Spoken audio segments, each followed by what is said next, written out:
Novo planeamento. Começou essencialmente a seguir a 1900 e... Enfim, vou começar por contar um pouco da história atrás, porque já no tempo dos romanos havia aqui uma discussão de uma malha atlântica ou uma malha romana. Não se sabia muito bem e teve que se decidir na altura que tinha que haver aqui uma exceção. Em vez da malha romana, utilizou-se na cidade de Lisboa a malha atlântica.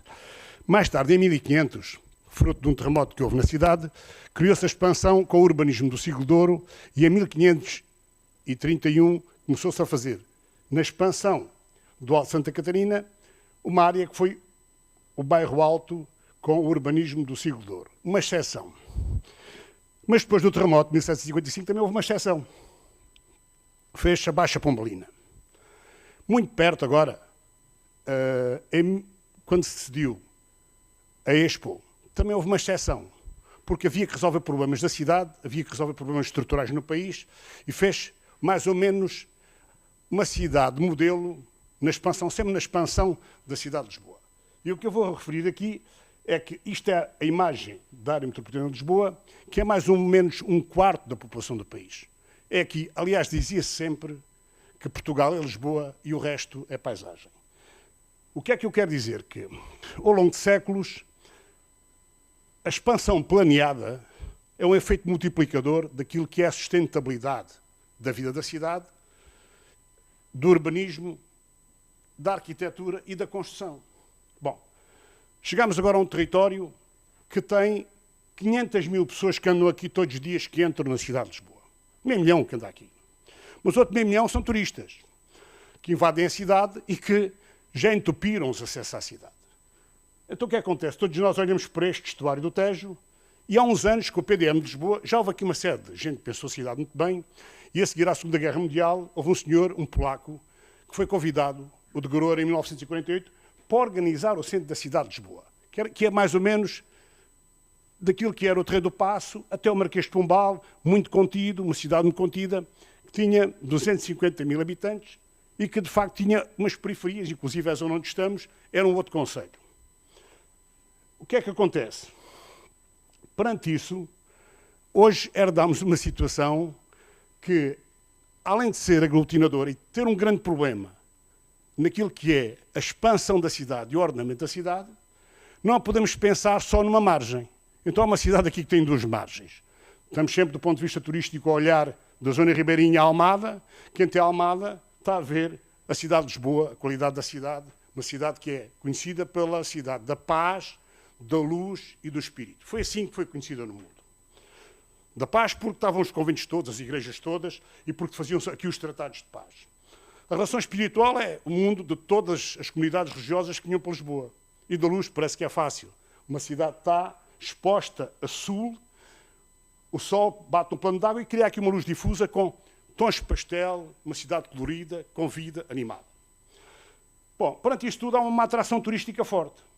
E então o que acontece? Os nossos decisores políticos pensaram que com a Expo resolviam o problema daquilo que era o crescimento de Lisboa, resolviam o problema da habitação e, logo a seguir à Expo, foram os nossos melhores picos em que resolvemos o problema da habitação em Portugal, com as cooperativas, digamos, todo o sistema. O sistema de planeamento, que era a nível nacional, regional, local, teve tudo organizado. Os portos estavam organizados. Chegámos a ter Portugal, Lisboa teve o terceiro maior porto do mundo, os dá em 24º ou 25º. O que quer dizer que fomos perdendo a potência porque pensámos, organizámos a Expo, conseguimos tudo, os arquitetos lá fora, digamos, admiravam-nos, e agora temos um problema. É que esquecemos que não podemos trabalhar como bombeiros no planeamento. O planeamento tem que ser feito, tem que ser monitorizado e ir fazendo algumas correções em todo o processo, sistematicamente. O António Pinto, do Gabinete de Planeamento do Ministério das Obras Públicas, acabou. A maior parte dos sistemas de planeamento, as escolas de arquitetura tinham, a Faculdade de Arquitetura tinha 2 cursos de arquitetura, um do planeamento territorial, está aqui o Francisco, está o Rui Eduardo. Lembram-se que havia arquitetura, inventada por alguns colegas nossos, arquitetura do planeamento territorial e arquitetura da gestão urbanística, onde direcionou muitos técnicos para o país inteiro. Pôs 302 concelhos do país. Hoje não há, toda a gente faz arquitetura de norte a sul do país, arquitetos com o mesmo perfil, não têm identidade. Portanto, têm que pensar o que é que andam a fazer aqui, porque esses cursos de arquitetura não podem sair em quantidade e na mesma fornada e com as mesmas especialidades. Vamos agora ao assunto que interessa, que é o grande desafio hoje é que o nosso governo do passado decidiu uma nova lei de solos, decidiu uma lei de bases do ambiente, portanto, aquilo que é a lei de bases da gestão territorial foi alterada através de uma lei de solos e vamos ter um novo sistema Simpex a funcionar com essas regras. E decidiu o seguinte, na área metropolitana de Lisboa, decidiu fazer a terceira travessia, que é a relação que vem do norte a sul, o TGV passa por ali, vai por aí abaixo, portanto temos o TGV, temos um aeroporto, temos a tal terceira travessia, uma grande ponte, vamos ter aqui um túnel nesta relação da CRIL com outra margem. Só de investimentos públicos, isto é uma coisa já aterradora para 10 anos. Nunca foi feito. Mas mais, há um Arco Ribeirinho Sul, que tem andado a ser pensado aqui, todo este Arco Ribeirinho Sul, que faz esta área que vai desde a Almada até ao Montijo. Foi decidido pelo Governo 55 vezes a área da Expo. 55 vezes em 10 anos. Agora põe-se o seguinte, e o professor Reais Pinto e há aqui uns especialistas que percebem, a nossa indústria da construção, as estruturas de planeamento, nada está a funcionar. Primeiro começamos porque as escolas de arquitetura não preparam profissionais. Os engenheiros podem até estar bem preparados, saem para fora do país, não há engenheiros do país. Para trabalhar não há ninguém. Pagam miseravelmente esses profissionais.